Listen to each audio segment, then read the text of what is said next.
Manju ML boys sensation గురించి మీకు ఇంకా పూర్తిగా తెలిసినట్టు లేదు.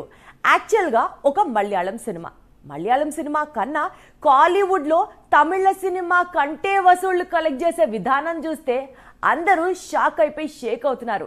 మరీ ముఖ్యంగా తమిళనాట ఈ సినిమా క్రియేట్ చేస్తున్న రచ్చ అంతా ఇంతా కాదు. తమిళ సినీ పరిశ్రమలో తమిళ సినిమాలు తప్పితే పరభాషా చిత్రాలకు పెద్దగా స్థానం ఉండదు.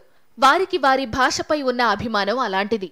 ఎప్పుడో ఒక్కసారి మాత్రం బాహుబలి లాంటి చిత్రాలు వచ్చినప్పుడు తమిళులు బయట ఇండస్ట్రీస్ మూవీస్ ఆదరిస్తారు, కాస్తో కూస్తో ఎంకరేజ్ చేస్తారు.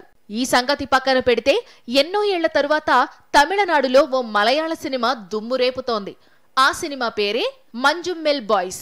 ఫిబ్రవరి 22 మాలీవుడ్ లో చిన్న చిత్రంగా రిలీజ్ అయిన మంజుమ్మెల్ బాయ్స్ ఇప్పుడు సొంత ఇండస్ట్రీలోనూ పక్కనే ఉన్న కోలీవుడ్ లోనూ బాక్సాఫీస్ బద్దలు కొడుతోంది. ఇంకో విధంగా చెప్పుకోవాలంటే మాలీవుడ్ కంటే కూడా కోలీవుడ్ లోనే ఎక్కువ వసూళ్లను అందుకుంటోంది. మాలీవుడ్ బాయ్స్ మూవీకి కోలీవుడ్ కనెక్ట్ కావడానికి రీజన్ ఈ సినిమా స్టోరీ. గతంలో కమల్ హాసన్ నటించిన గుణ సినిమాలో కనిపించిన గుహలోనే ఈ సినిమాను చిత్రీకరించారు. పైగా యథార్థంగా జరిగిన స్టోరీ కావడంతో మాలీవుడ్ కోలీవుడ్ పోటీ పడి ఈ సినిమాను చూస్తున్నాయి. అందుకే కమల్ హాసన్ కూడా మంజుమ్మెల్ బాయ్స్ ను కలిసి అభినందించాడు.